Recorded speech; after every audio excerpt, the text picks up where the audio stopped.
Assalamualaikum warahmatullahi wabarakatuh. Perkenalkan, nama saya Rizka Ayu Lestari dari kelas 12 IPS 3. Saya di sini hanya akan menjelaskan secara singkat tentang materi yang telah disampaikan pada pertemuan sebelumnya, yaitu materi tentang perubahan sosial di sekitar kita.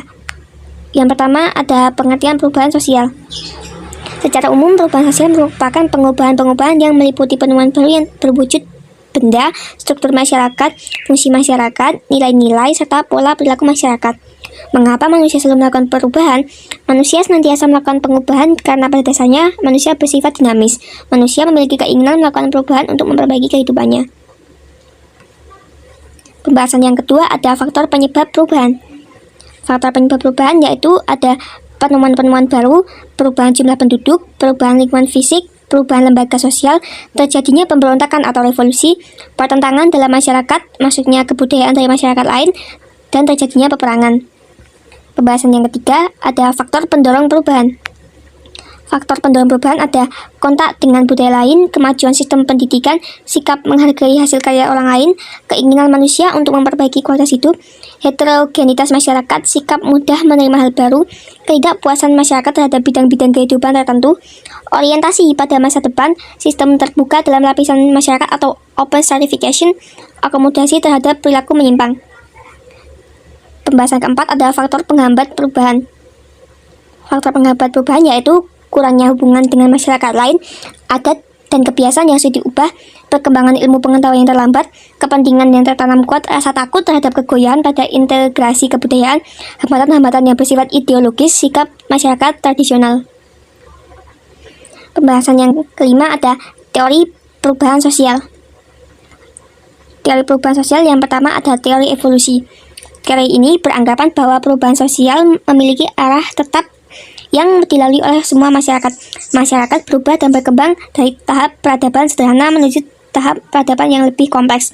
Menurut Alex Ingalls, dibedakan menjadi beberapa, yaitu unlinear theories of evolution, yaitu masyarakat harus melalui suatu tahapan tertentu untuk berubah.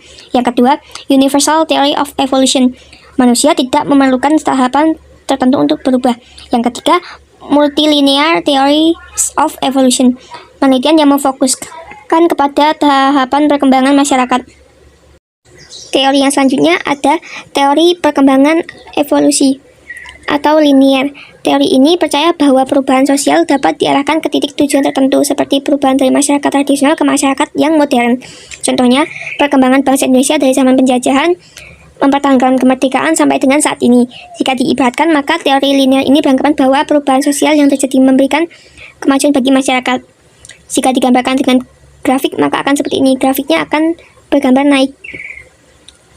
Yang selanjutnya ada teori perubahan siklus atau melingkar. Teori ini beranggapan bahwa perubahan sosial pada masyarakat merupakan sesuatu yang tidak dapat direncanakan atau diarahkan. Misalnya perubahan mode pakaian atau gaya hidup. Seperti gaya hidup, teori ini beranggapan bahwa perubahan sosial bisa saja terulang kembali. Jika digambarkan dengan grafik akan seperti ini. Selanjutnya ada teori konflik. Salah satu teori yang berpengaruh adalah teori konflik yang digagas oleh Karl Marx. Marx berpendapat bahwa perubahan sosial tercipta akibat adanya pertentangan antar kelas atau konflik. Yang kelima, teori gerakan sosial. Gerakan sosial merupakan sumber dari perubahan sosial. Ketidakpuasan terhadap kondisi tertentu yang ada di masyarakat terkadang dapat menimbulkan sebuah gerakan sosial. Hal ini terjadi pada saat sejumlah besar orang mengorganisasikan diri untuk memperjuangkan sebuah perubahan. Perubahan sosial menurut Piotr Storm memiliki karakter sebagai berikut. Adanya segi kolektif, memiliki kelompok atau massa, berlandaskan kesengajaan, organisasi, dan kesinambungan, memiliki tujuan dan kepentingan bersama, seringkali ditandai dengan adanya tujuan jangka panjang, terkadang dilakukan dengan cara badan institusi yang ada, atau spontanitas. Pembahasan yang selanjutnya ada bentuk atau jenis perubahan. Yang pertama ada perubahan sosial berdasarkan kecepatan terjadinya. Yang pertama ada perubahan evolusi. Perubahan evolusi adalah perubahan sosial yang berlangsung secara lambat dan dalam waktu yang cukup lama dengan tidak adanya kehendak tertentu dari masyarakat yang bersangkutan. Perubahan ini biasanya terjadi karena perkembangan kondisi masyarakat dalam menjalankan usaha-usaha untuk memenuhi kebutuhan hidupnya. Yang kedua ada perubahan revolusi. Perubahan revolusi merupakan perubahan sosial yang berlangsung secara cepat, dapat direncanakan atau tanpa perencanaan sebelumnya. Secara sosiologis, perubahan revolusi biasanya berkaitan dengan perubahan unsur-unsur kehidupan atau lembaga-lembaga sosial dalam suatu lingkungan masyarakat. Perubahan revolusi bisa direncanakan atau tidak. Pemicu dari perubahan ini biasanya adalah konflik atau ketegangan yang terjadi dalam lingkungan masyarakat yang bersangkutan. Selanjutnya ada perubahan sosial berdasarkan perencanaannya. Yang pertama, perubahan sosial yang direncanakan. Perubahan sosial yang direncanakan adalah perubahan yang sudah dijadikan tujuan oleh pihak-pihak yang hendak melakukan perubahan. Pihak-pihak tertentu ini biasa disebut dengan agent of change. Biasanya mereka merupakan kelompok yang dapat mendapat kepercayaan dari masyarakat untuk menjadi pemimpin dalam lingkungan yang bersangkutan. Suatu perubahan sosial yang direncanakan akan selalu berada di bawah pengendalian dan pengawasan agent of change tersebut.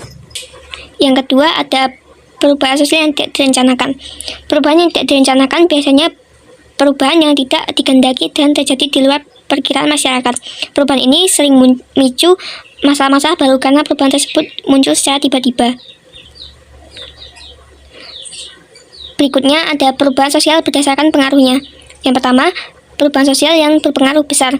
Perubahan sosial yang berpengaruh besar adalah perubahan sosial yang mengakibatkan terjadinya perubahan pada struktur kemasyarakatan, sistem mata pencarian, hubungan kerja, dan lapisan masyarakat atau stratifikasi masyarakat. Yang kedua, perubahan sosial yang pengaruhnya kecil. Perubahan sosial yang pengaruhnya kecil adalah perubahan sosial yang terjadi pada struktur sosial tetapi tidak membawa pengaruh langsung bagi masyarakat. Yang selanjutnya, dampak perubahan sosial. Dampak perubahan sosial ada dampak positif dan dampak negatif. Dampak positifnya adalah reorganisasi, modernisasi, kesejahteraan masyarakat meningkat, efisiensi dalam kehidupan masyarakat, transformasi politik, integrasi sosial. Dan dampak negatifnya ada disorganisasi, cultural shock atau gegar budaya, cultural lag, anomi atau tanpa aturan, tindakan kriminalitas meningkat, mudahnya solidaritas sosial, pencemaran lingkungan, dan marginalisasi. Pembahasan yang terakhir, contoh perubahan sosial. Saya di sini mengambil contoh perubahan mode pakaian. Dahulu masyarakat Indonesia memakai mode kebaya yang masih sederhana atau tradisional. Namun dengan seiring perkembangan zaman dan kemajuan teknologi, ini kebaya mengalami perubahan menjadi kebaya yang lebih variatif serta modern. Contoh perubahan sosial tersebut termasuk dalam teori perubahan melingkar atau siklus. Karena mengenai mode pakaian terbaru saat ini sebenarnya hanya mengulang atau meniru mode pakaian zaman dulu. Perubahan model pakaian termasuk dalam bentuk atau jenis perubahan kecil, karena perubahan model pakaian tidak berpengaruh langsung terhadap kehidupan seluruh masyarakat.